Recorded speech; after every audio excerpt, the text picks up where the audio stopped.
Você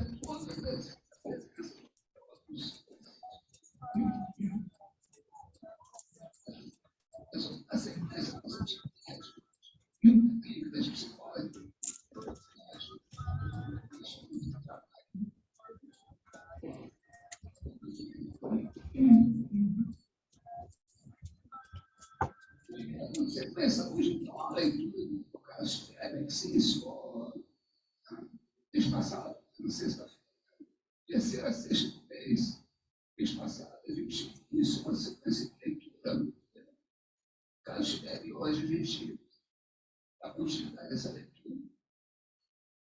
Dando continuidade ao trabalho de técnicas psicológicas, nosso trabalho de conexão com outras áreas, né? Estudando as psicoses em áreas afins, a gente sempre fala disso. Esse ano a gente está trabalhando as psicoses associais. E tivemos já no curso desse ano um convidado, a clínica da Raquel do Paulo, para falar um pouco para a gente da experiência dele, uma experiência recente, via Regia. Encontro muito importante, muito fecundo, muito produtivo. A gente conversou muito e ficou de ter um segundo momento desse encontro. E depois a gente, como é um grupo que trabalha também, né, trabalha na conexão, convidando pessoas para discutir a psicose nas áreas afins, né? A gente também, além disso, a gente tem um plano de estudo que a gente vai levando, trabalhando certos textos, a gente vai trazendo também. Né? Então a gente achou importante nesse momento trazer o caso de recortar o caso de um caso muito emblemático, muito importante, que diz respeito às psicoses, né? E constituir a leitura desse caso como um acervo para a gente utilizar, se utilizar esse simplificar a nossa trajetória mesmo. Parece muito importante. Trabalhado pelo Freud, trabalhado por Lacan também no seminário 3. E é um documento extremamente importante, memória dos Leos, que fala da experiência do conhecimento do Schlegel, Daniel Schlegel. O documento foi publicado em 1903. Ele relata extensivamente a experiência que ele tem com sua psicose, ele relata todos os internamentos que teve, todos. Então, deixa, a gente pode fazer sem microfone, pode fazer. Deixa eu trocar esse microfone aqui. Licença. Tem alguma coisa errada lá, quem está no microfone não está vendo. Oi. Ei. Aí você consegue falar mais pertinho do microfone, Henrique? Assim, mais perto. Isso. Pergunta o pessoal de casa se eles estão te ouvindo. Legal. O pessoal de casa está escutando, está conseguindo ouvir.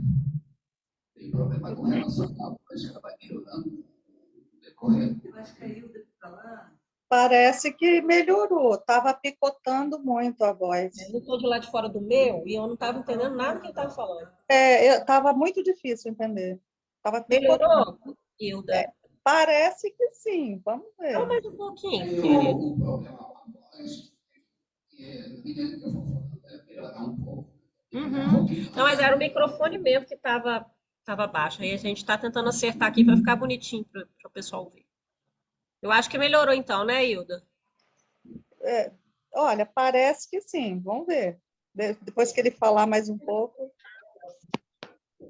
Então, a gente estava falando que a gente está trazendo hoje o caso Schlegel, para trabalhar um pouco, dando continuidade ao início da leitura das memórias que a gente começou no mês passado.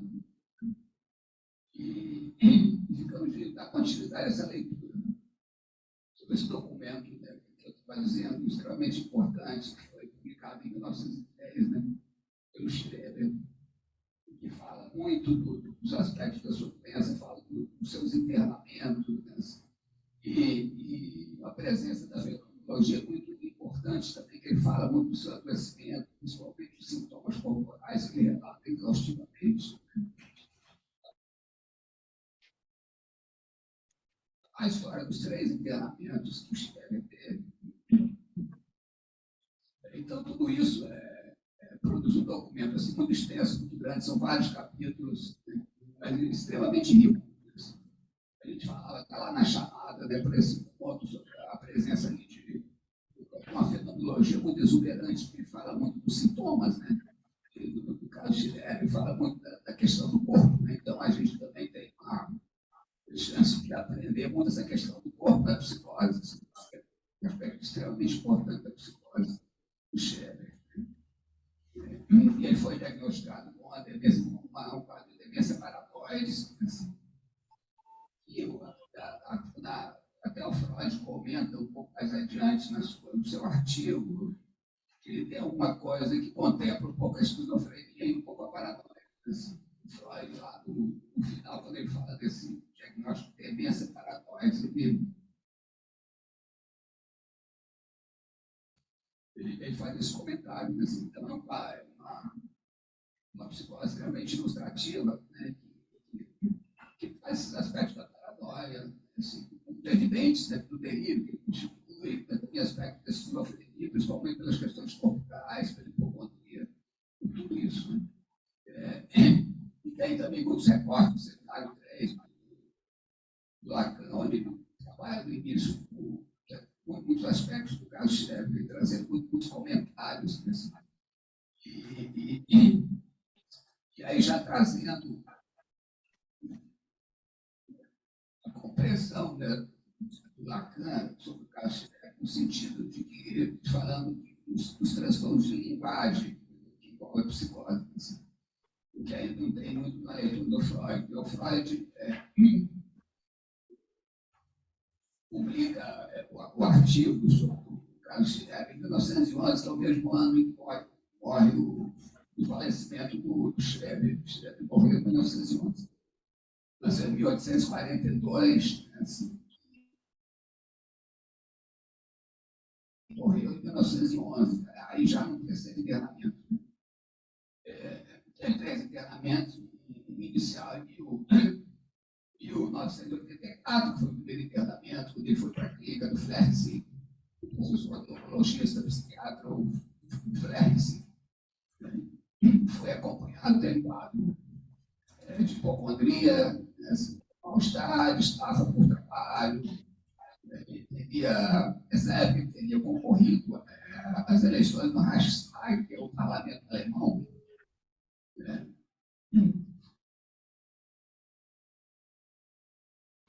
nesse primeiro crescimento.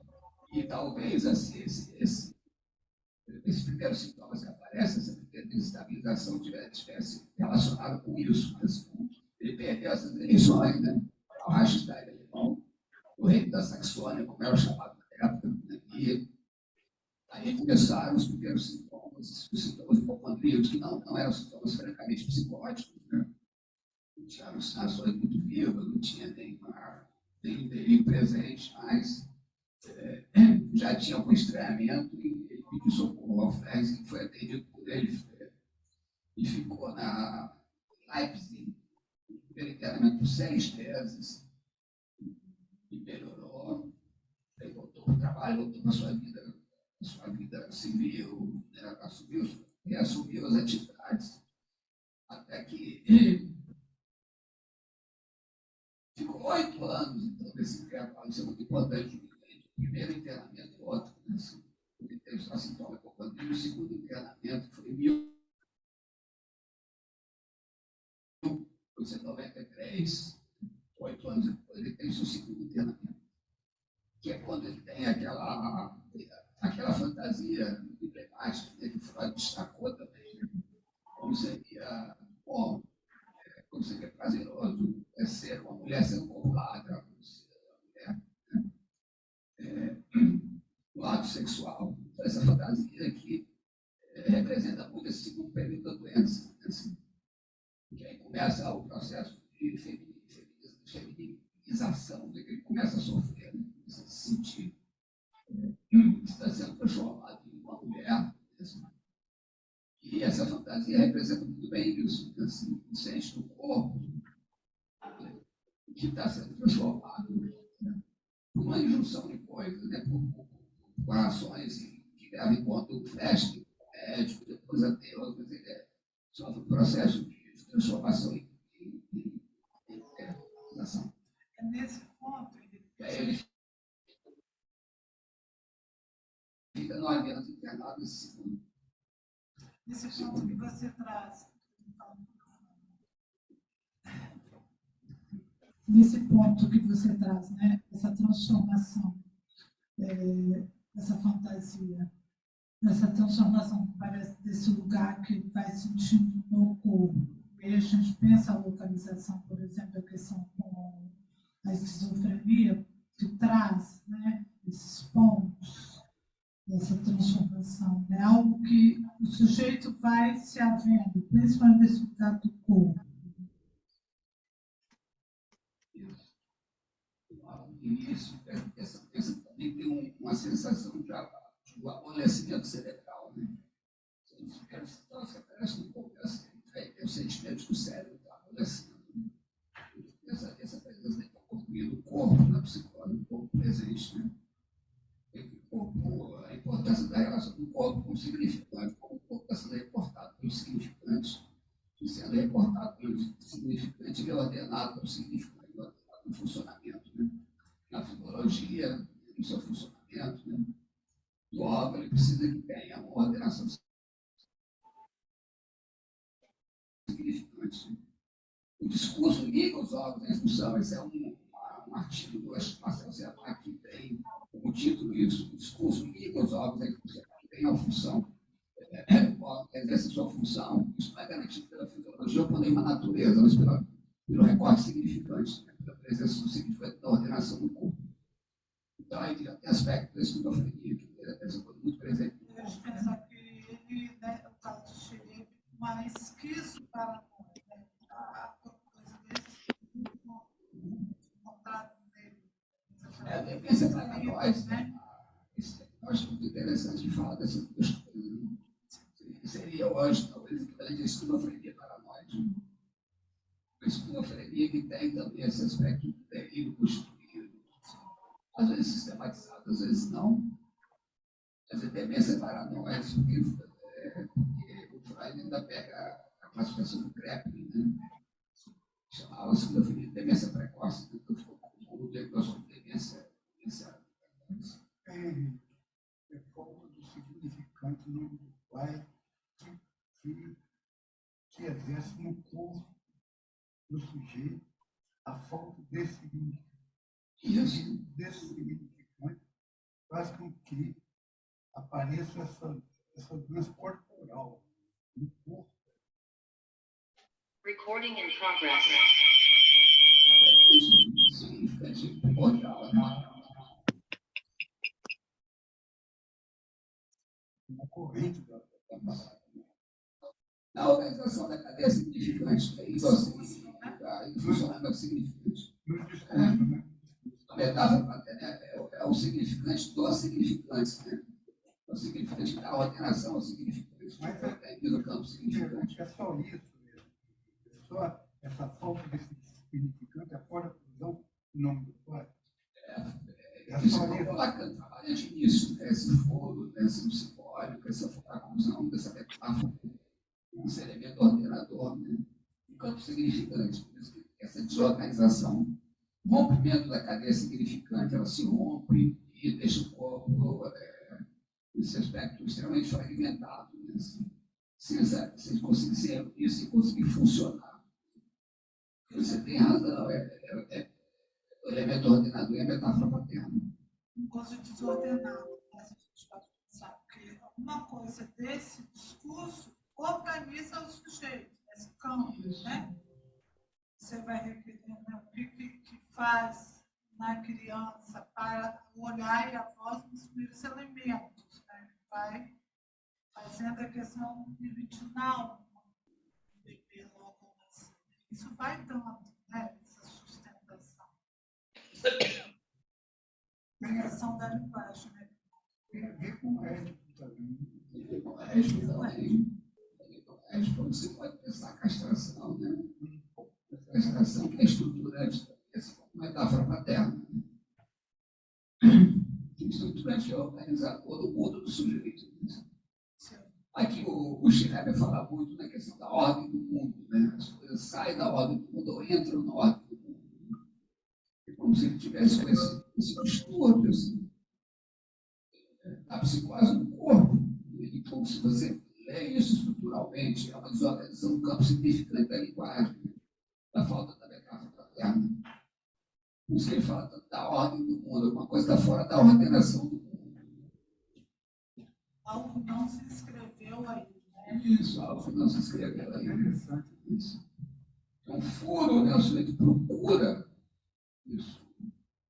Então, Lacan fala, quando o sujeito se depara com a necessidade da significação, né? Significação de metáfora, ele procura a metáfora paterna. Né?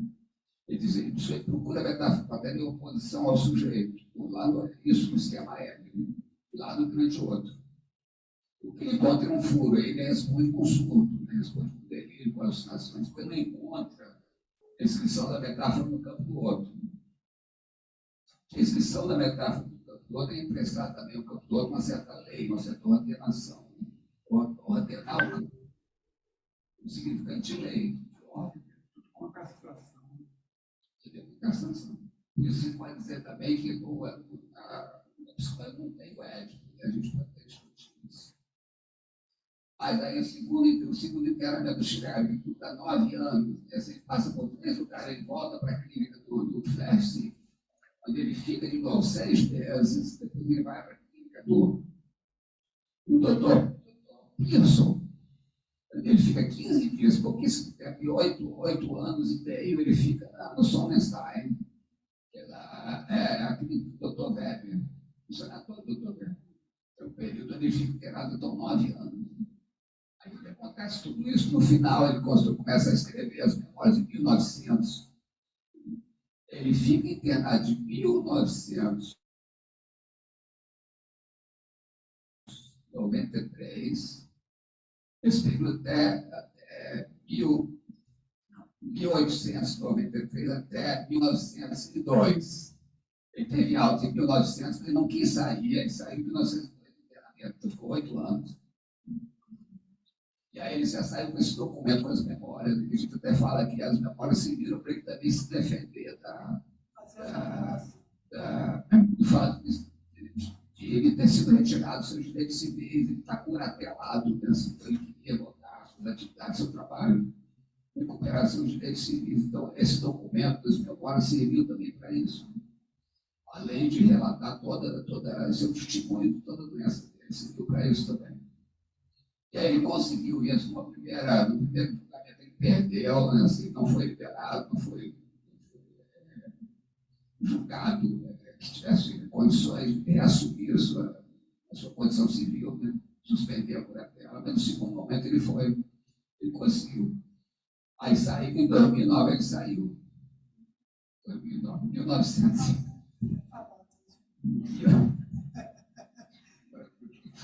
Acho que você está trazendo uma qualidade, né? 1902 ele saiu. Né?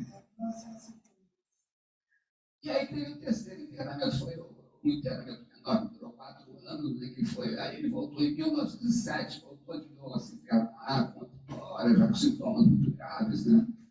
E aí faleceu em 2011, né? Teve um problema, alguns falam que ele teve um infartamento, né?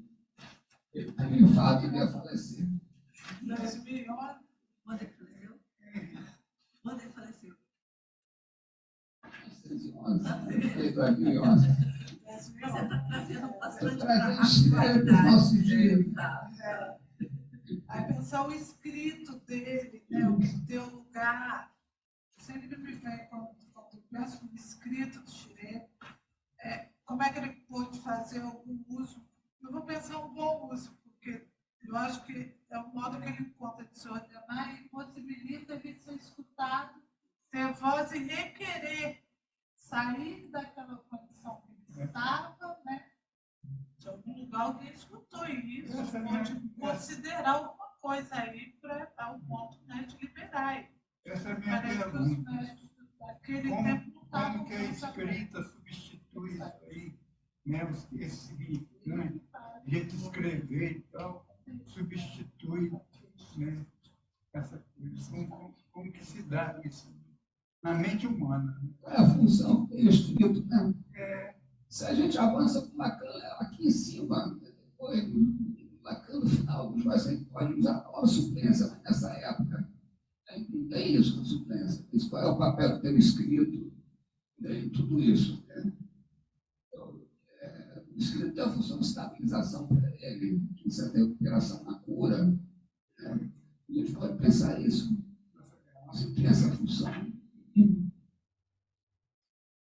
Eu acho que qualquer escrito, de alguma forma, ele dá uma certa ordenação para o sujeito. Né?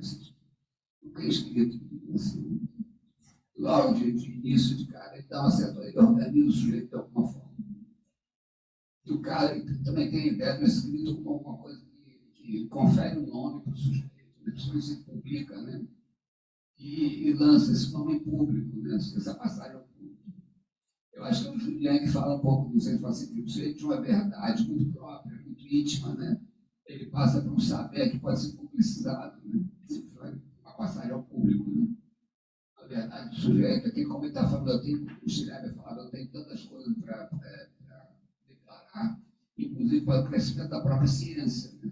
Tem uma convicção, tem uma verdade individual e que ele pode, dessa verdade, se transformar num saber que pode virar público. Né? E o escrito do Schreiber é um escrito muito importante, assim, muito empenhado naquilo, para descrever todo aquele processo. E acho que tem uma função muito importante, como você fala. Né? Eu acho que a melhora dele é exatamente pela escrita, né? Pela coisa que ele quer escrever, alguma coisa que ele tem em si, né? Assim, conscientemente, né? E ele não pode. Quando ele escreve, ele fala e faz em ato, né? Isso aí é um recurso, né, que ele tem, né? Ele pode colocar a favor dele mesmo. A gente até hoje escrito psicótico é uma coisa muito importante, como um elemento de Shakespeare, que levar em consideração na cura também, né? Se discute até se espírito como alguma coisa que ocupa o sujeito, alguma coisa que vai para além da ocupação, né? Assim, quando se fala do tratamento com psicótico. Né? O simples, não é simples, ocupação do tempo, alguma coisa que vai para além disso. Aqui eu falo que vai para além disso. Né? Essa coisa da passagem ao povo, de se fazer um nome. Né? Se isso também. O Joyce fez um nome, né?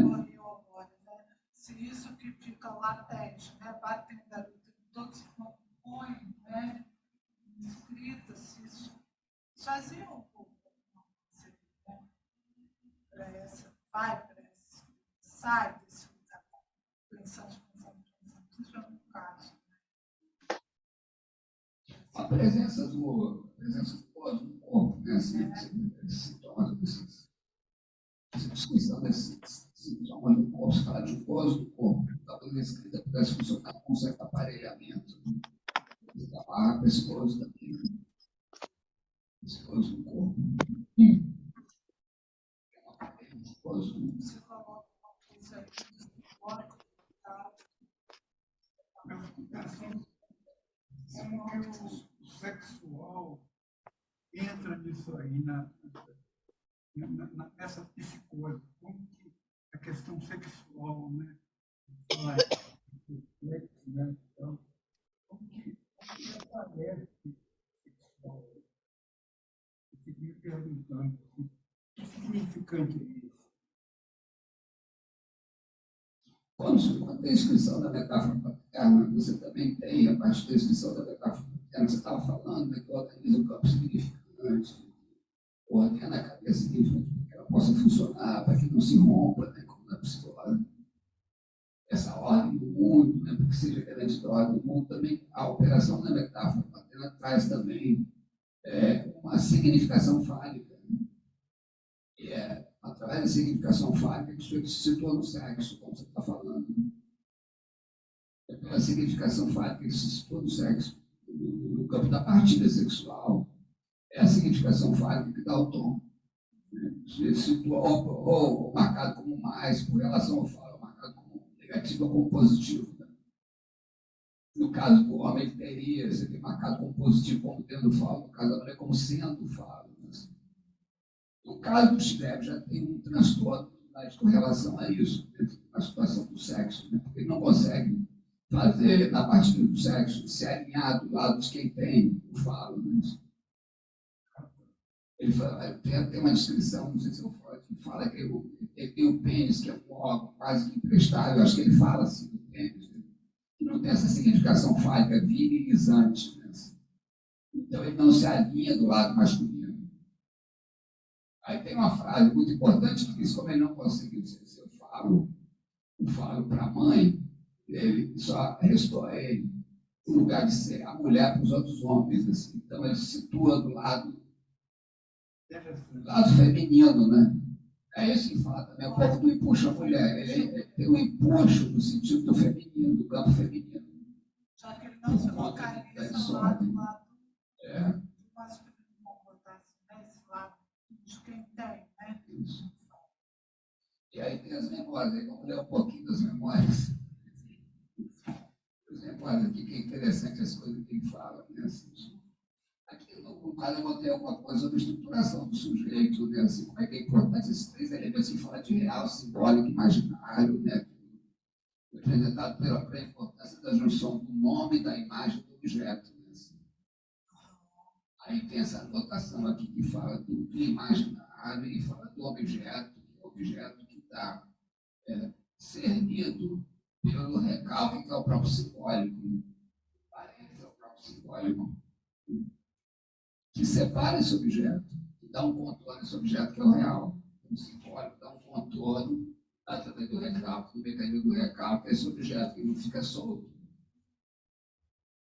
E tem o imaginário aqui que se relaciona com esse objeto no contorno do recalque. Isso funciona como a nomeação a partir do simbólico. Então tem a nomeação, então tem o intrincamento desses três elementos com o nome, que vem pelo simbólico, pela nomeação, a imagem, o imaginário, né, que está representado pelo ele, e o objeto que está aqui. Então são elementos que são solidários, eles ficam intrincados na estruturação do sujeito. Tem um nome que é extremamente importante, né, pela questão da linhagem, pela questão do simbólico de tudo isso, que tem a sua imagem configurada nesse. E o objeto, aqui no caso, está servido pelo recalque. Né? Se tem o recalque, isso é uma configuração neurótica. Né? Então, tem uma solidariedade. Nome, imagem e objeto são solidários, nome, imagem e objeto. No caso do Chile, né? Aí, na psicose, essa escrita ideal, ela está falha, talvez a gente possa tirar, ou se tira isso aqui, não tem recalque, então não tem essa separação. Né? Então, esse A fica solto, que é um problema na psicose. A gente fala muito da questão do objeto que fica à deriva na psicose, né? Assim, O real. Traz Fica...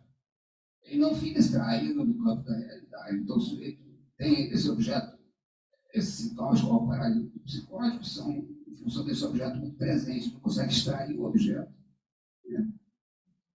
E aí isso aqui falha. Então, nome, imagem, objeto, eles ficam desintricados, eles não têm uma solidariedade, não funcionam juntos. Né? É o real, o simbólico e o imaginário. Esses três. É.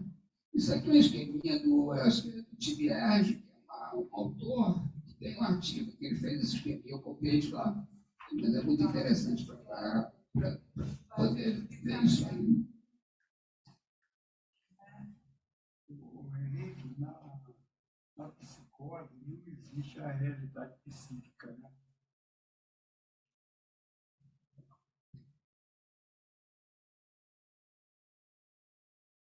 A configuração da realidade é diferente, né? Porque a A realidade, configuração da realidade neurótica é muito mais bem conformada. a realidade é essa aqui, que nós estamos aqui mesmo, né?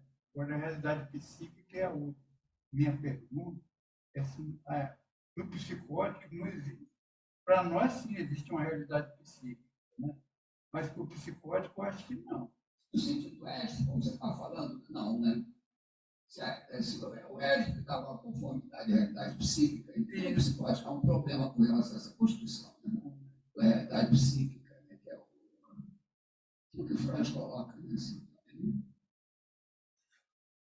mas aí vamos ler um pedacinho das memórias para a gente ver como é que ele trabalha com o Freud. No artigo dele, ele tenta pegar, né, a leitura do caso, ele pega primeiro um pouco do histórico do caso, depois ele tenta fazer uma interpretação, né, do segundo capítulo, e na terceira parte do artigo dele, ele tenta falar de um dos mecanismos que explicam um pouco a psicose. Assim. Mas é interessante como é que é. Aqui no caso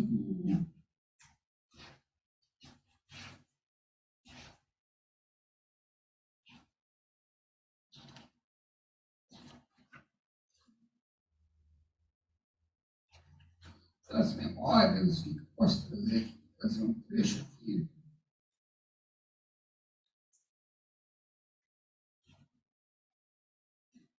Quando ele fala assim, para falar um pouco dessa presença muito, muito importante dos sintomas, né? Ele fala, aqui tem uma parte que fala não se sabe como ele enfrentou a questão, mas fica a possibilidade de ser esse episódio. Isso aqui no terceiro internamento já, né? E no final, o verdadeiro desencadeante da sua crise mental. O fato é que Schreber é hospitalizado pela terceira vez. Um estado psíquico desde considerado gravíssimo. Passa quase todo o tempo na cama, praticamente não fala e mantém uma postura rígida, com olhos fechados, como que escuta. Quando se levanta, seu andar é rígido e os movimentos angulares. A expressão facial é de grande sofrimento. Afirma que seu corpo se deteriorará, mas o seu cérebro continuará vivo. Fala de sua iminente decomposição e pede ao médico para providenciar o enterro. Às vezes murmura algo como cheiro de cadáver, apodrecimento, descuida da aparência, recusa-se a tomar banho e suja-se intencionalmente com urina e fezes. Quando se pergunta o que se passa, ele responde: não posso dizer agora, você não entenderia. A partir de 1908 começa a emitir ruídos que soam como principalmente quando me dizem a palavra. Dorme mal, se alimenta pouco, alegando não ter estômago. Grita quase o tempo todo com uma expressão torturada. A filha está perturbada por vozes. Isso no final da doença, mesmo tendo constituído o delírio sistematizado, né, assim, muito rico, muito concatenado, ele ainda tem sofrimento muito intenso com o corpo no final da doença. Né? Era uma época que não tinha essas medicações também que tem hoje. Né? Se usava morfina, hidrato de cloral, alguns sedativos que se usavam na época, que eles tomavam, mas não tinha isso. E mesmo com o espírito, ele ainda padeceu desse quadro muito esquizofrênico mesmo, muito prejuízo para o corpo. Diria que nesse tempo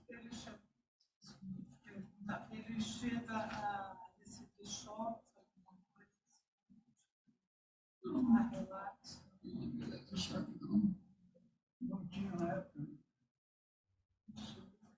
Mas revelação No final do século, né? XIX, né? Estava começando a aparecer já, eu acho que na época ele já tinha. Choque elétrico acabou, né? Não. Está sendo recuperado. Assim. Mas de outra forma. Porque eles dizem que hoje o choque seria feito em melhores condições, né? Condições de execução, né, do choque. Né? Você poder fazer sem, na forma técnica adequada, assim, com a indicação extremamente adequada. Né? Isso é o que se alega. Né? O que aconteceu com o eletrochoque foi banalização e mau uso. Né? Assim. Então, o desafio que quando você recupera o eletrochoque hoje, eu acho que o desafio dos profissionais é você não incorrer nesses mesmos erros, você não incorrer nessa banalização do instrumento que é é uma coisa que tem um estigma muito grande. Se você aplicar eletrochoque, você foi carregado por estigmatização muito grande. Aí mais coisas aqui. Então, a trajetória do Schleber, aqui tem uma parte que ele fala um pouco da trajetória, ele começou a se feminizar, aquela fantasia de como seria a nossa mulher sendo populada e tal. Então, esse impulso à mulher, né, de se situar no lado feminino, na partilha do sexo, essa feminização estava sendo imposta a ele, no início era muito desagradável.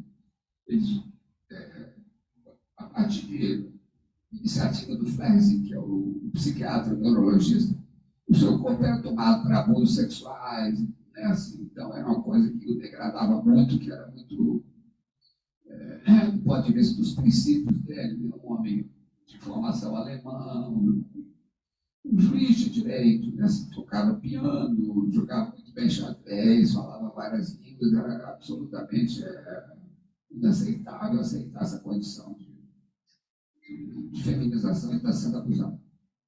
Isso, com o tempo, vai ganhando outro contorno, né? Então, ele passa a construir o seu próprio delírio, vai construindo o delírio, criando uma história, né, para poder explicar essas coisas, onde ele passa desse lugar de uma puta, como ele era chamado, para outro lugar, onde, dentro do sistema delirante, ele passa a conceber que ele vai passar, com a sua feminização, vai passar a ser a mulher de Deus. Né? E aí, de uma puta a ser a mulher de Deus, ele muda de lugar. Mudando de lugar, ele serve a um propósito muito maior. Assim. O propósito de criar uma nova humanidade, o propósito de se relacionar com Deus. Né? E isso, do ponto de vista desse sistema, é muito menos desonroso, né? Assim, ou mais honroso do que ser uma mulher aproveitada, uma puta. Né? Então, esse é o caminho que ele faz para criar essa metáfora delirante. Assim. Aí se cria uma metáfora para substituir a metáfora paterna, que não é a mesma coisa, mas que tem um certo papel, né? Assim. Tem um certo contorno no gozo. Né? Assim. Então, a trajetória, de forma bem simplista, é essa posição degradada de feminização para a posição mais honrosa de ser mulher de Deus e construir uma nova humanidade. Porque a humanidade estava sendo degradada. Ele via que os homens eram homens feitos às pressas. Isso, na visão do Freud, é no seguinte: o Freud fala que a libido é retirada, o mecanismo essencial da formação de sintoma na psicose é que a libido é retirada dos objetos e volta para ela, desinveste os objetos. Então, o mundo se empobrece. Os homens ficam homens feitos às pressas, o fim do mundo está próximo, então tem todo esse aspecto de empobrecimento, que ele vai ser o redentor. Uma posição de um delírio de perseguição no início, que estava sendo perseguido, feminizado, ele vai passar para a posição de redentor também, ele vai redimir a humanidade, vai criar uma nova raça de homens a partir da sua relação com Deus. Para toda psicose, essa vida é retirada do dia, todo psicótico, esquizofrênico, paranoico, Para Freud, para Lacan. Também, acho que também. Também. Eu acho que o Lacan acompanha essa leitura, ele acrescenta muita coisa, mas acompanha. Existe um desinvestimento no mundo externo, um retraimento. Né? Isso você vê muito na esquizofrenia, né? Esse retraimento. Porque Freud, nessa altura, ele está no início ainda da sua teoria, lá em 1911, ele não tem, por exemplo, a introdução ao narcisismo de 1914, que explicava algumas coisas. Né? Então, ele ainda está utilizando a teoria da libido, né, para pensar essas coisas. Aí tem uma parte aqui que é uma nota de rodapé, que ele diz o seguinte, ele fala desse movimento. Por outro lado, baseado em minha própria experiência, estou em condições de dar uma explicação melhor sobre alguns dogmas cristãos. De que modo tais coisas se tornaram possíveis por meio de milagres divinos. Algo análogo à concepção de Jesus Cristo por uma virgem imaculada, isto é, por uma virgem que nunca teve relações com um homem. Aconteceu no meu próprio corpo. Já em duas ocasiões diferentes, isso quando ainda estava no sanatório de Fletcher, eu possuí órgãos genitais femininos, embora desenvolvidos de modo incompleto, e senti no corpo movimentos que correspondem aos primeiros sinais de vida do embrião humano.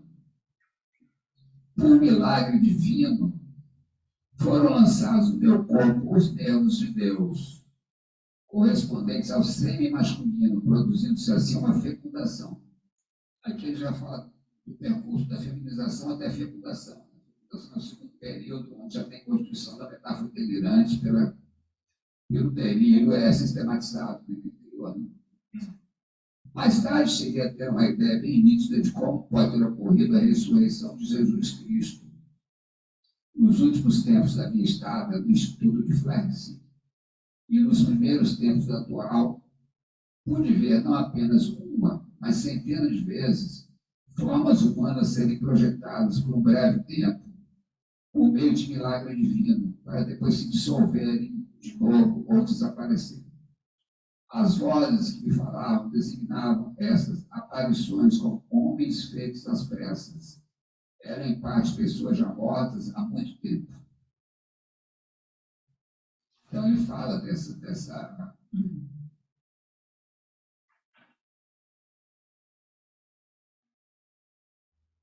Mas também havia outros que, evidentemente, tinham passado por uma transmigração de alma, assim chamada vida de sonho, isto é, não dando a impressão de estar em condições de travar uma conversa sensata. Aliás, eu próprio, naquela ocasião, não tinha vontade de conversar, principalmente porque acreditava ter diante de mim não pessoas reais, mas apenas bonecos miraculados, homens feitos às pressas. Isso é visão de catástrofe da humanidade, da construção da realidade, né? Assim.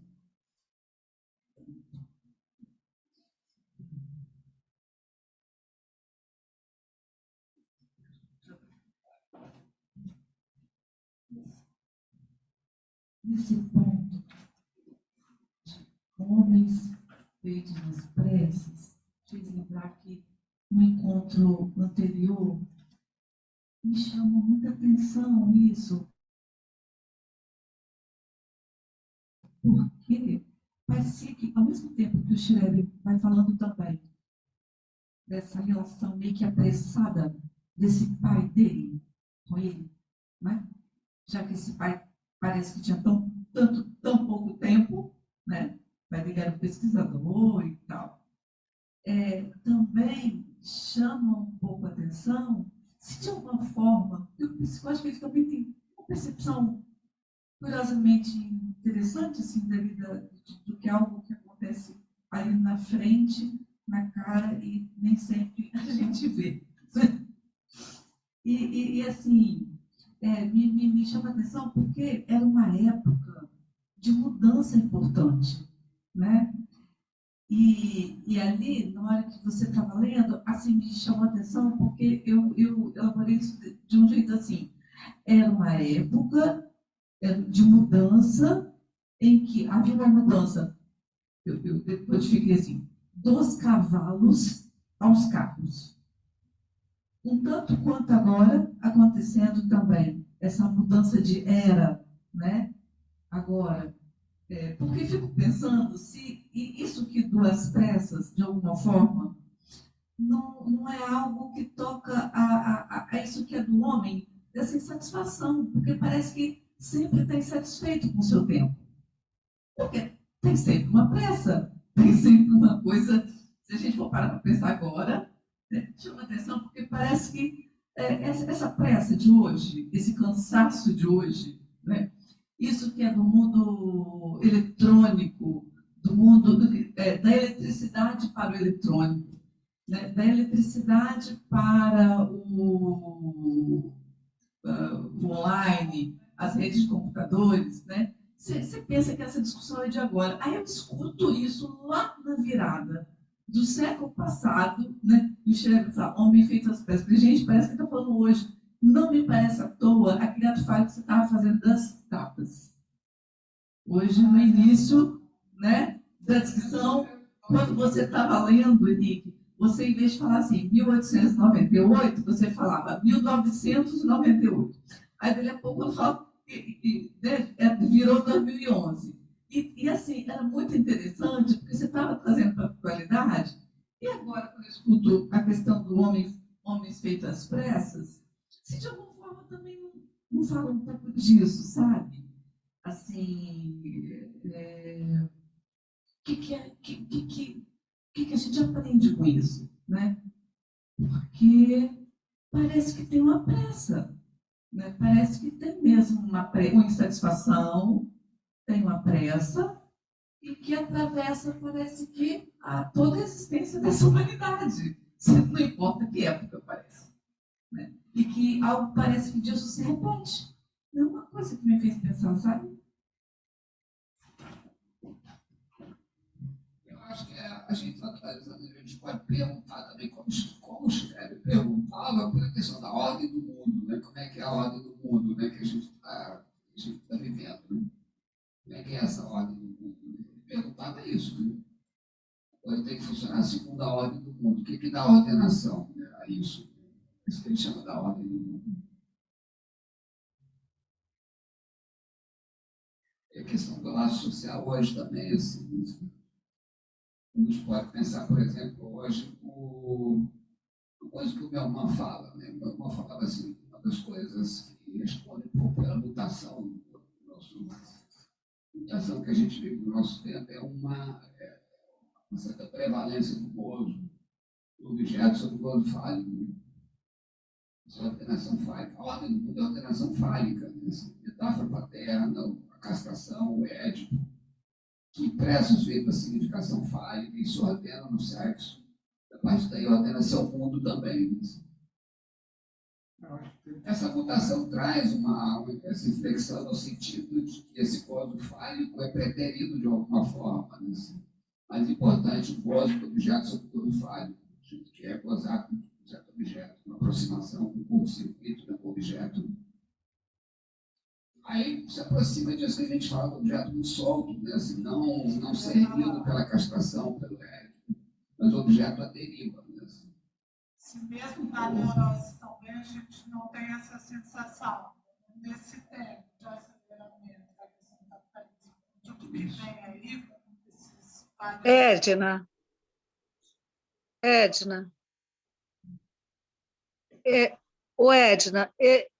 quando você fala fora do microfone, eu não consigo ouvir aqui. Desculpa. Estou colocando aqui essa coisa, né, do tempo e o objeto, às vezes a sensação também de que a gente ainda é neurótico, um pouco a deriva, porque há um aceleramento nesse tempo, essa coisa da sociedade de um cansaço, né, isso que a Anissa está trazendo, né, e pautada na questão do Schreber, que fala desses homens feitos à pressa. Que pressa é essa? Né? É isso que eu fico pensando, de que tempo é esse? Né? E aí Inês faz uma ótima colocação, né? De que isso, a sensação de que estamos nesse tempo. Né? É uma coisa que está aí também. Se estava lá, também está aqui, me parece. Né? A gente também tem essa sensação. Acho que estamos vivendo algum tempo aí de, às vezes, uma sensação até de alguns momentos a deriva. Era isso que eu estava colocando. Uma pergunta. Hilda, tem uma pergunta, Hilda? Eu tenho algumas dúvidas aqui. Eu fiquei com algumas dúvidas. Uma é a seguinte: na primeira internação do Schreber, ele já tinha uma psicose desencadeada ou eram fenômenos elementares que se apresentaram? Isso é uma coisa. A outra, eu Gente, eu estou com Covid, minha voz não está boa. O empuxo, a homossexualidade, né? A mulher empuxa A mulher, o empuxo à mulher, mulher. assim, me parece algo mais comum na psicose. Eu não sei assim se isso é um fato constatado, mas eu tenho essa impressão. Nos casos assim que eu ouço, parece ser mais comum na psicose. Aí eu queria saber se é isso mesmo, eu estou enganada. E uma outra coisa, eu queria entender melhor como que a gente consegue diferenciar uma pseudo-alucinação de uma alucinação. Nos casos assim em que isso parece muito sutil, que consegue enganar muitas pessoas. Como que essa escuta para saber o que é uma alucinação de uma pseudo-alucinação? Tá certo. Lembra a sequência. Primeiro você perguntou se no primeiro internamento tinha desencadeamento, né? Sim. Tinha ou não tinha desencadeamento? Né? Assim, Não, tinha, acho que ele trazia só os sintomas, né? Desencadeamento significa o quê? Que ele teria alucinações, delírio nesse sentido? Não tem fenômenos tão evidentemente psicóticos, né? Mas tem uma hipocondria que você pode ver, se você ler na estrutura, né, você vê que tem elementos já indicando na estrutura, né, uma organização psicótica. Mas no primeiro não tem esses elementos de alucinações que começam a aparecer depois, né, de construção do delírio, mas já tem fenômenos corporais. Assim. Tanto é que indica a hipocondria, que é um fenômeno de corpo na psicose. Né? Então, nesse sentido mais evidente, mais clássico, mais fenomenológico, acho que não tem um desencadeamento muito franco, né? Que aparece no segundo, né? Quando ele, a partir da fantasia de ser uma mulher sendo copulada, então a partir daí já abre francamente início de uma produção delirante, também a presença de alucinações. Né? A segunda pergunta que você faz, que lembra? Se o impulso. Isso é um problema na psicose, pensado para a psicose. É um problema estrutural da psicose, como a gente estava comentando há pouco, né? Assim como na situação, né? Como não tem significação fálica para se ordenar no campo do sexo, ele não consegue se afirmar enquanto virilidade, assim, enquanto tendo, escrito a partir da metáfora moderna, uma posição masculina, ele deriva, ele tem esse impulso para o lado feminino. Esse impulso à mulher, esse fenômeno que está lá, acho que Lacan fala disso lá no Leturgia, né? Usa essa palavra. Então ele se situa como mulher, do lado feminino.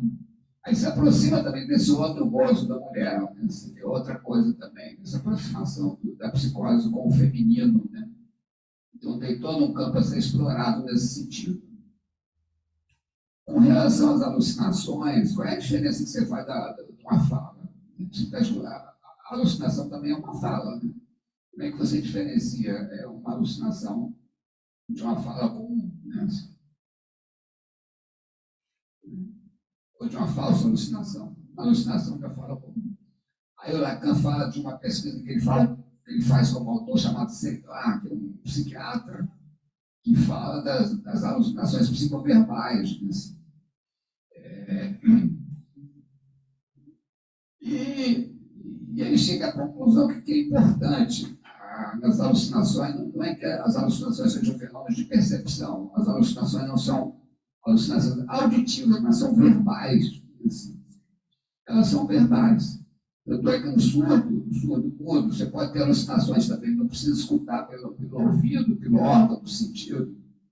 A alucinação, ela pode vir como uma constatação interna, como uma coisa verbal. Então, isso é que faz a diferença da alucinação verdadeira ou não. Né? Ele sabe distinguir a partir disso. Isso é muito importante. Né? Não é a alucinação, não é auditiva, ela é verbal.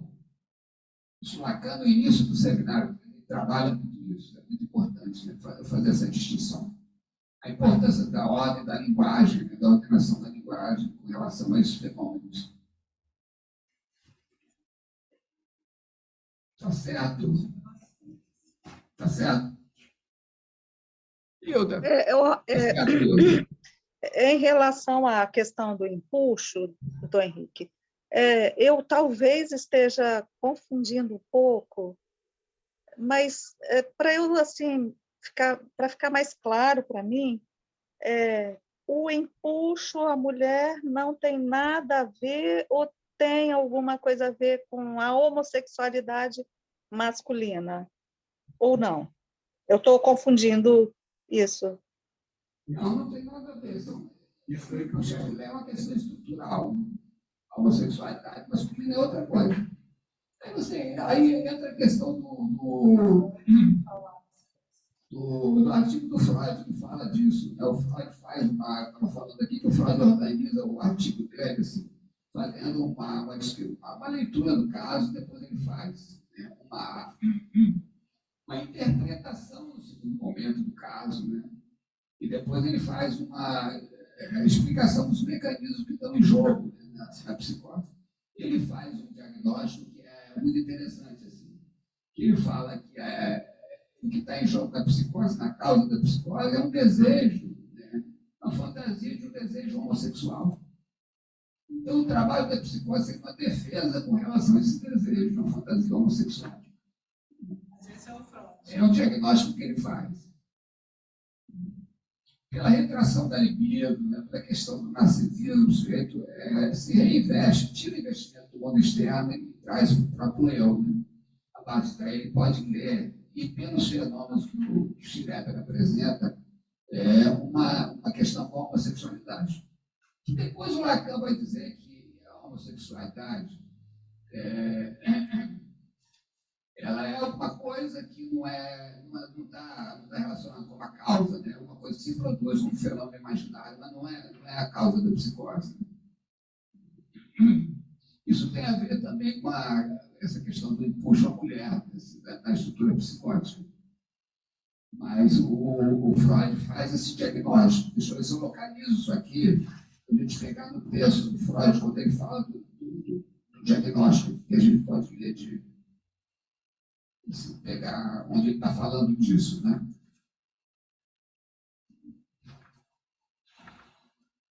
Eu marquei muitas. Não sei se eu consigo aqui localizar onde Freud fala que é na questão, onde ele fala na parte onde ele fala da interpretação. Se eu consigo localizar aqui, tentativa de interpretação, abaixo da página 53, ele fala disso. Aí vamos ver se eu localizo isso aqui.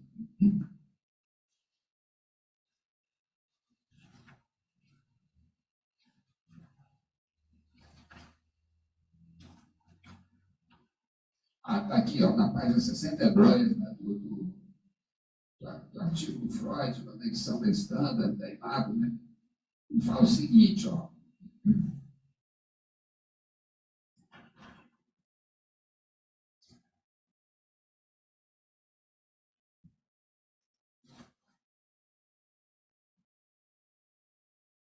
Eu vou até ler um pedacinho anterior até chegar a essa interpretação que ele faz. Ele começa dizendo o seguinte, aí falando sobre a inscrição, né, das memórias do Schreber. Ele relata o seguinte, repete um relato lá das memórias do Schreber. Além disso, certa vez, quando se achava semi-adormecido, teve a impressão de que, afinal de contas, deveria ser bom ser mulher e submeter-se ao ato da cópula. Essa fantasia, né, tão repetida, né, que a gente fala muito dela. Os sonhos e a fantasia são comunicados por Schreber em sucessão imediata. E se também reunirmos o tema geral de ambos, poderemos inferir que, ao mesmo tempo em que rememorava a doença, uma recordação do seu médico foi-lhe despertada na mente, e que a atitude feminina que assumiu na fantasia foi desde o início dirigida para o médico. Ou pode ser que o fato de o sonho de sua enfermidade haver retornado simplesmente expressasse algum anseio, tal como quisera poder ver Flerkes novamente, que é o médico. Né? A ignorância do conteúdo mental da primeira doença barra nosso caminho nessa direção. talvez ela houvesse deixado no paciente um sentimento de dependência afetuosa do médico, o qual havia agora, por alguma razão desconhecida, aumentado até chegar ao grau de intensidade de um desejo erótico. Essa fantasia feminina que se havia conservado impessoal defrontou-se imediatamente como um repúdio indignado, um verdadeiro protesto masculino, para utilizar a expressão de Adler, mas no sentido diferente do seu. Na aguda psicose que irrompeu logo após, porém, a fantasia feminina venceu todas as dificuldades.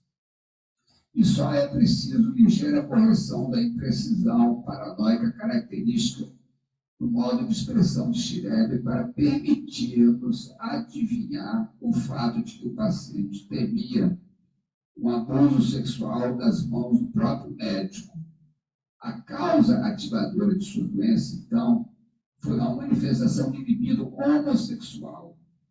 O objeto a ser libido foi provavelmente, desde o início, o médico Fernse, e sua luta contra o impulso libidinal produziu um conflito que deu origem ao impulso.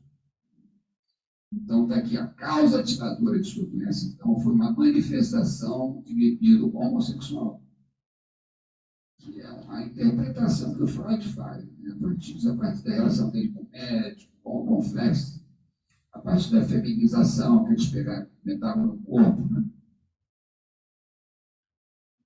E o delírio de estar sendo transformado em mulher é uma ideia patológica, não esqueçamos isso. Na verdade, nosso único interesse é o significado e a origem dessa ideia patológica. Apelaremos para a distinção que ele próprio traz entre o homem Flex e a alma Flex.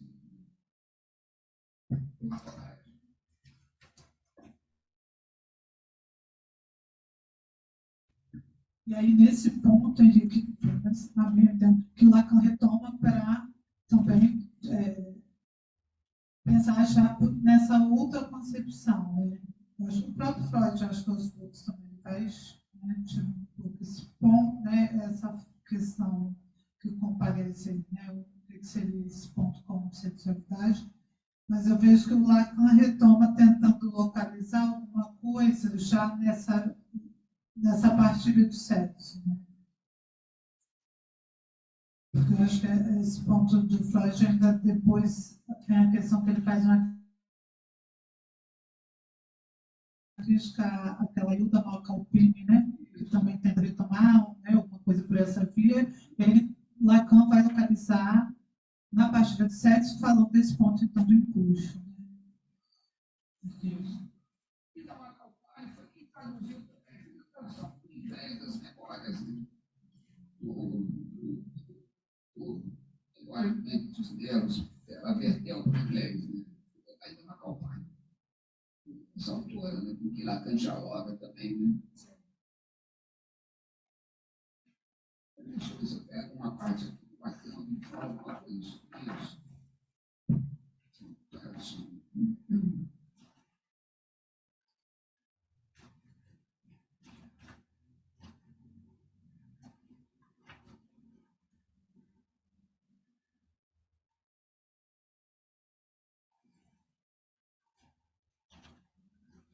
E aí tem quando o Freud vai partir dele, então faz um recolhido do primeiro momento do caso, levando alguns elementos do caso, faz a interpretação, né, como eu estava dizendo, a interpretação da causalidade da psicose, como uma homossexualidade, depois tentar trabalhar com esses mecanismos que estão em jogo. E aí, qual é o mecanismo que está em jogo na formação do sintoma na psicose? Né? Como é que pode pensar a formação do sintoma? É quando tanto na formação do sintoma quanto na questão do recalque, né? Que está pensando aí no recalque, né? Como é que o recalque ele funciona aqui. Aí, quando ele vai pensar a formação do sintoma na psicose, ele pensa na questão da projeção, né? Ele usa muito esse dentro da projeção. Algo que é abolido dentro do sujeito, que é lançado para fora. Depois ele vai inverter isso, que é muito importante. É daí que o Lacan toma. Não. Eu chego à conclusão que não é alguma coisa que é abolido dentro do sujeito que é lançado para fora, mas é alguma coisa que é abolido dentro do sujeito que retorna desde fora. Né? Aí o Lacan vai traduzir isso, aquilo que não se escreve no simbólico retorna desde o real. Que é essa parte aqui, ó. A gente pode ler um pouquinho aqui do Lacan, ó.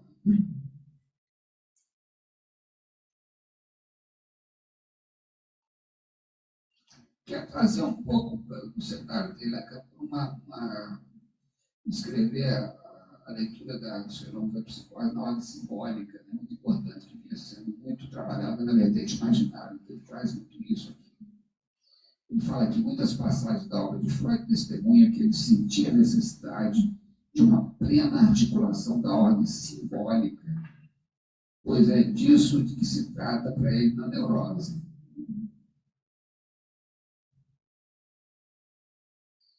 Aqui ele opõe a psicose, em que é com a realidade exterior que, em certo momento, houve buraco, ruptura, dilaceração e ânsia. Na neurose, é no segundo tempo, e na medida em que a realidade não é plenamente rearticulada de maneira simbólica no mundo exterior, que há no sujeito fuga parcial da realidade, incapacidade de enfrentar essa parte da realidade secretamente conservada. Na psicose, ao contrário, é realmente a própria realidade que é, em primeiro lugar, provida de um buraco que o mundo fantástico virá em seguida acumular.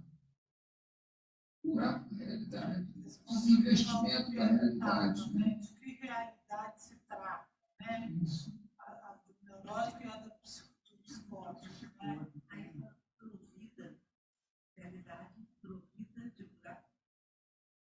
Provida de um buraco que o mundo fantástico virá em seguida acumular. É como se identificasse uma retirada de libido, aí está em Freud, né? A linguagem do Freud, retira do libido do mundo externo e empobrece o mundo externo. São homens feitos às pressas, né? E esvazia esse mundo externo, um buraco. Esvaziamento da realidade. Tem objeto, né? Negócio com vazio, né? Isso. Essa realidade, quer dizer, fica esse objeto como outro, né? Assim, fica muito preterido nesse sentido, né? Fica problemático. Né? E essa realidade psíquica não existe, né? No sentido ético, né? Como ela se estrutura a parte do ético, a castração ela deixa de ser uma sustentação, né? Essa é a realidade psíquica. Então, é importante pensar que não existe a realidade psicológica, ela está de um outro jeito. De como? Né? Porque esse objeto real, ele está sem nenhuma parte do psicólogo, para pensar assim. Isso dá para ele muito invasor.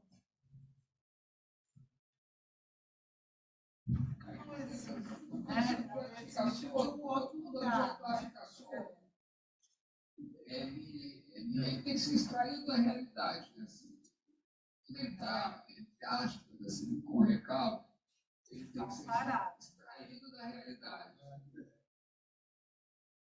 Extraído da realidade para que a realidade se constitua. Né? Você tem que extrair os objetos da realidade. Quando eles estão presentes na realidade, eles estão presentes com voz, que é alguma coisa que o voz e com o olhar. Aquilo que vigia o sujeito, você fica paranoico, né? E aqui a voz como uma cobrança, uma imposição. Uma posição. Crítica, né? Uma crítica que vigia. Então, isso aqui está presente na realidade. O objeto está solto, não está contornado. E responde por grande parte do sintoma do corpo da psicose. O objeto não extraído. Sem libido, né? Aí aqui ele continua. Então, o que eu estava falando assim, que ele tira o investimento do mundo externo, depois ele tenta reconstruir com o delírio. Ele tenta repovoar o mundo externo com o delírio. O Schiller faz isso. Recompor com o delírio, né? Criar nova humanidade, nova raça, fecundada a partir das relações com Deus. Né? E a alucinação aparece em seguida?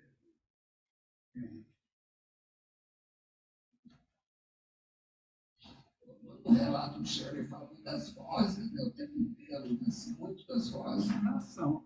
Quando ele fala dos raios, dos nervos, das vozes, quase tem uma equivalência. São coisas de linguagem, por isso que Lacan fala, isso é coisa de linguagem. Né? Essa coisa dos raios, dos xirebes, isso é cadeia significante, não pode ser outra coisa. Porque as vozes falam o tempo inteiro, então tem alucinação muito presente o tempo inteiro. Fala uma coisa, xinga e fala outra coisa. Henrique, uma pergunta só.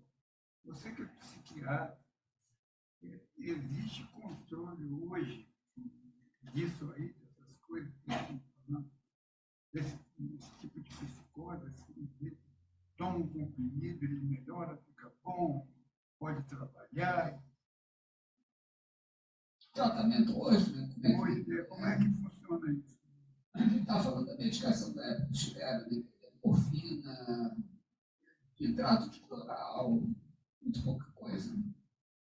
Hoje tem sem dúvida, uma gama de medicações muito grande, assim, muito específica, assim, cada vez mais específica para agir na sinapse cerebral, né, assim, nas aminas, né, assim, cada vez mais específicas para sintoma. Né? Medicação que age melhor em determinado sintoma. Medicação que não engorda.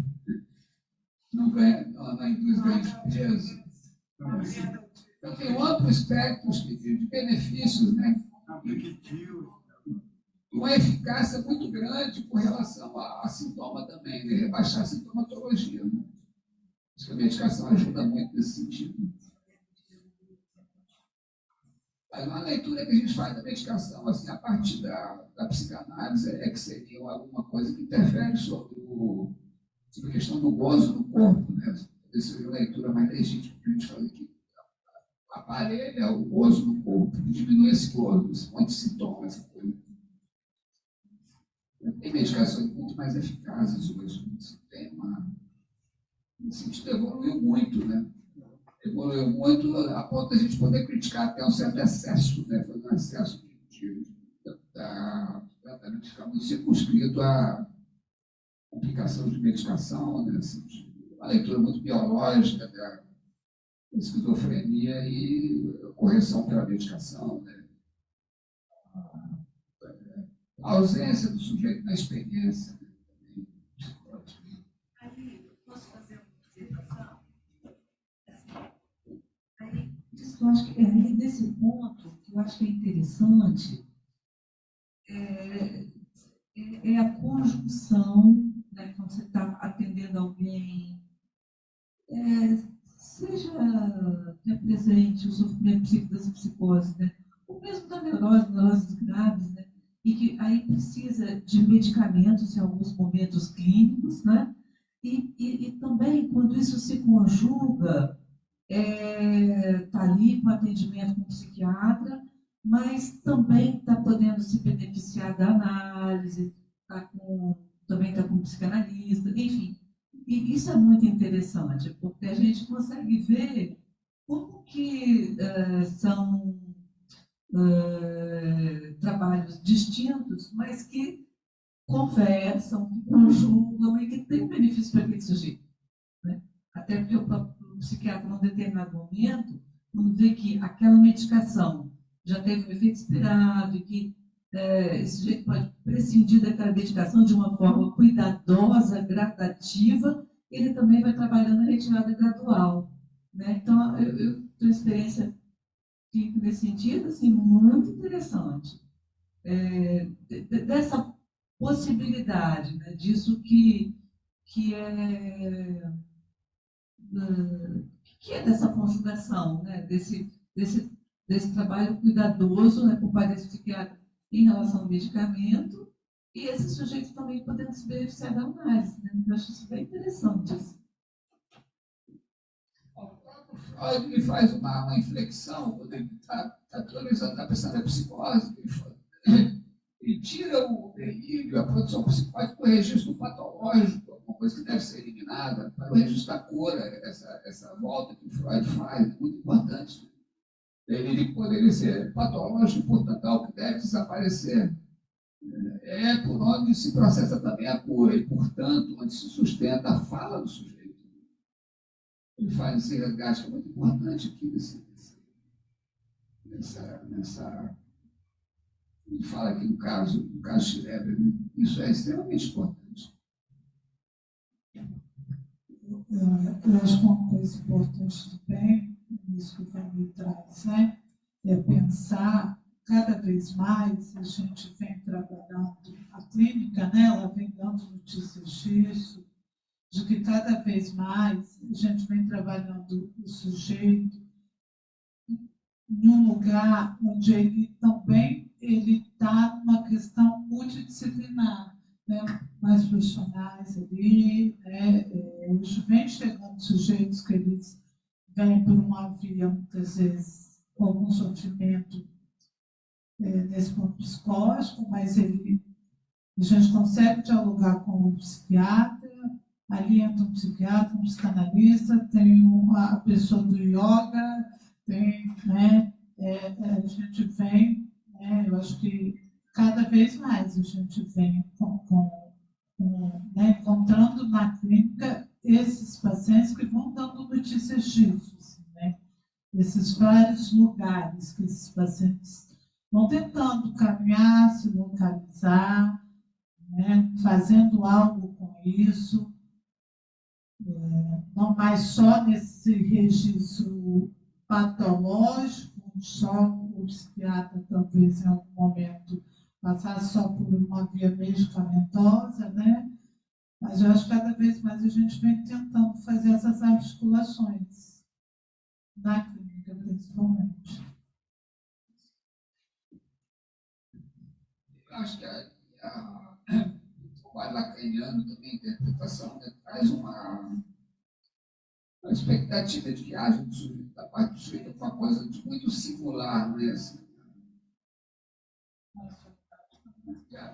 que ele apresente alguma coisa de muito singular e muito próprio, né? Assim, não tem nenhum esquema universalizante, alguma coisa que é bom para todo mundo, né? Assim, para todos os psicóticos, o tratamento seria da mesma forma, mas se introduz alguma coisa de singular daquele sujeito, né? Como é que ele lida com o seu próprio gozo, né? Assim, isso tem indica uma posição singular do sujeito que precisa ser acolhida. Isso é um benefício, inclusive, para a saúde mental, né? Assim, que às vezes escorrega nisso, né? Que tem muito esquema universalizante, né? Alguma coisa que se presta igualmente para todos os sujeitos, né?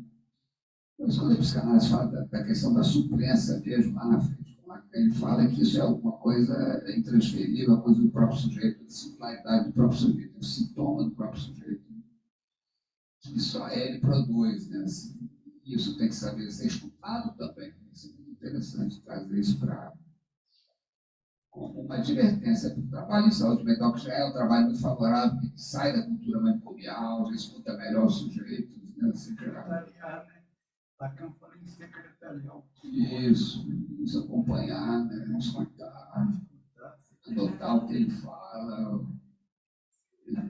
poder fazer um certo silêncio para respeitar aquela manifestação, né? Assim, daquele sujeito. Muito interessante esse cara secretário do alienado. Né? Mas minha pergunta é que será que o esquizofrênico secretarial resolveria, né? Mas é no 1 a 1, né? Se 1 a 1 o Lacan fala, ele vale para todos, neurótico, psicótico, vale para todos. É nesse 1 a 1, nesse ponto da singularidade. O que o Henrique estava falando, né, de que não é algo que sirva para todos, né, assim, igualmente, né? Assim, isso não se generaliza, mas é possível.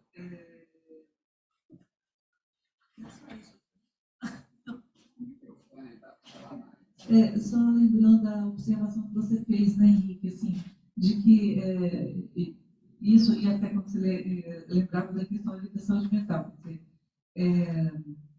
não é algo que se possa generalizar como um formato igual para todos.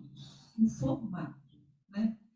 Mas a linha saúde mental, enquanto modelo da atenção psicossocial, e na clínica, né? Na clínica, quando você está no atendimento clínico daquele sujeito, né? Pensando na conjunção desses vários saberes, também se parte para uma proposta meio que personalizada, né? Porque para alguns é possível e suportável para aquele outro conjugar só a psiquiatria. Ele só quer o remédio, né? E outros vai poder se beneficiar muito, né? Porque também, de alguma forma, pede isso, precisa falar, né? E aí consegue também conjugar o medicamento com essa escuta psicanalítica. Outros ainda conseguem articular e conjugar com o trabalho em oficinas terapêuticas de cerâmica, de yoga, enfim, né? Então, acho que isso é muito do que é suportável para cada um, né? Que vai buscando resgatar de que forma que esse sujeito consegue existir, atravessar esse mal-estar, né? De uma forma suportável. Bacana.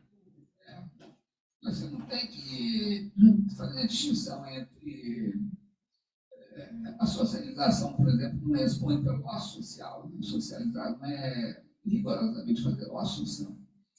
Fazer laço social para aquele sujeito é a expressão dessa singularidade, desse sintoma muito singular próprio dele. Né? Aí você pode pensar que ele tem condições de fazer um laço social, não por uma socialização, que é alguma coisa que é comum a todos, né? Então é um mecanismo muito universalizante nesse sentido. Né? Então escutar como esse sujeito organiza a relação com o seu próprio gozo. Que às vezes fica muito bem em casa, com a família, que se socializa muito bem, mas que tem um sintoma esquisito, né? Alguma esquisitice que fala da relação dele com esse gozo. Um certo episódio agressivo, um quebrar algum objeto, uma coisa que é próprio, que é muito singular daquele sujeito. Né?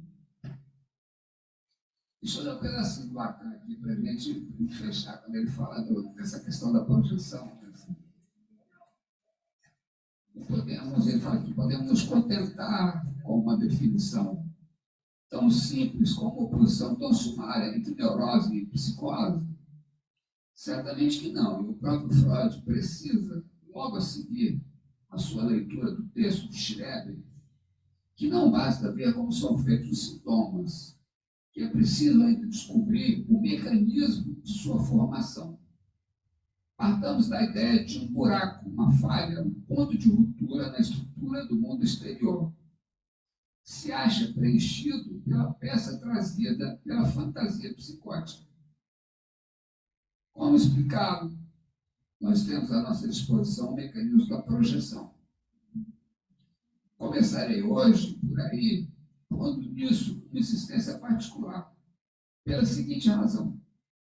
Chega ao meu conhecimento que entre alguns de vocês que trabalham em cima dos textos de Freud, que já comentei, ao retomar uma passagem cuja importância assinalei, ficam hesitantes quanto ao sentido a ser dado a um trecho, no entanto, bem claro que concerne a alucinação episódica, onde se mostram as virtualidades paranoicas do homem dos loucos. Embora entendendo muito bem o que sublinhei dizendo, o que foi rejeitado do simbólico reaparece no real. Levanta-se uma discussão sobre a maneira como traduzir. O doente não quer saber nada disso no sentido do recalque. No entanto, agir sobre o recalcado pelo mecanismo do recalque é saber alguma coisa disso, pois o recalque e o retorno do recalcado são uma só e mesma coisa. Expressa agudos que na linguagem consciente do sujeito. O que se põe como dificuldade para alguns é que eles não entendem que aquilo de que se trata é da ordem de um saber. Então, fazendo uma leitura dessa questão da projeção do Freud, algo que se escreve dentro da projeção. A projeção seria um mecanismo, alguma coisa que não se escreve dentro do sentimento, ele é transformado e aparece no exterior. Isso é um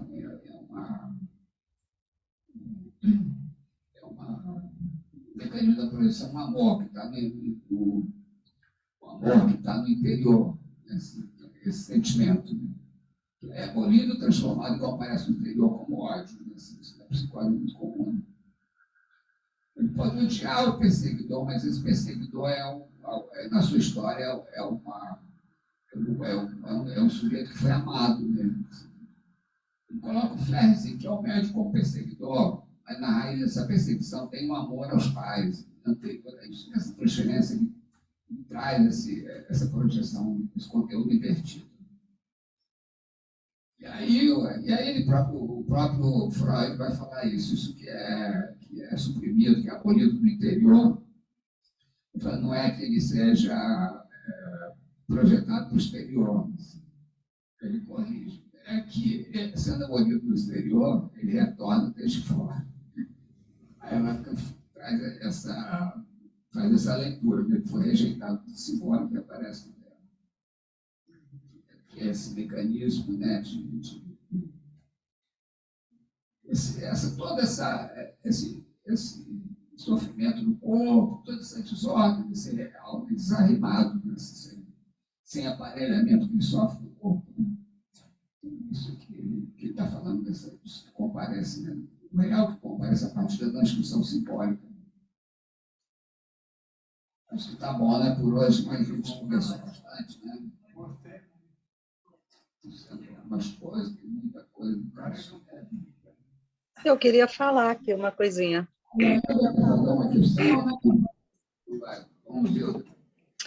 Então, estava vocês falando aí sobre a exclusão, né, dos psicóticos dos espaços, né? O colega falou, né, de volta ao mercado, volta a ter uma vida normal.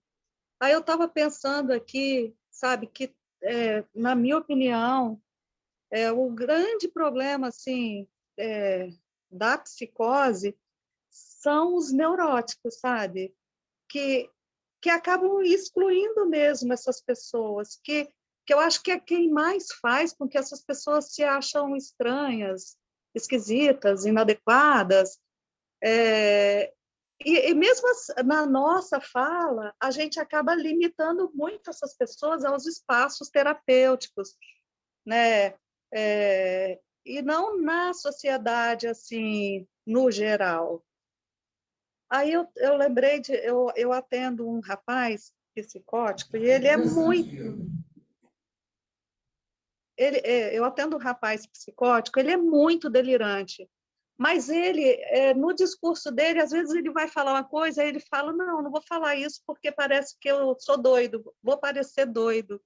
Então, mesmo sendo muito delirante, ele tem esse sentimento de poder estar sendo inadequado, de se retrair, né, para não falar.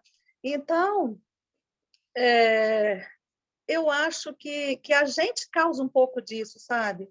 De não deixar que eles sejam realmente como eles são. Falem o que eles sentem, sem achar estranho, sem...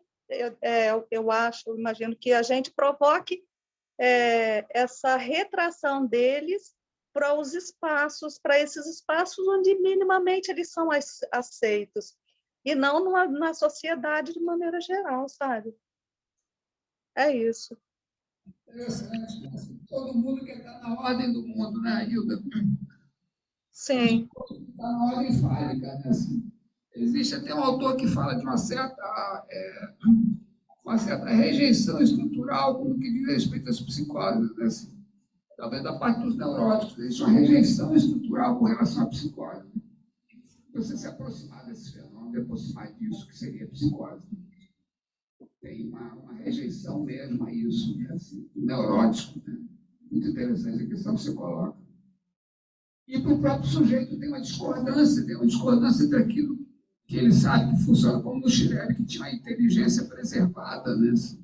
Tinha princípios que ele seguia, tinha inteligência preservada. Por outro lado, tinha os sintomas, né? Assim, que eram, do ponto de vista dessa ordem do mundo, muito incompreensíveis, muito difíceis, né? Assim, muito dissonantes, né? Digamos assim. É uma divisão mesmo. É interessante isso que você traz. Valeu. Bom, agradecer a presença de todos, né? Assim, e a gente continua no próximo ano, né? Nosso trabalho. Muito obrigado, Ilda. Obrigada a vocês, gente. Tem mais algum?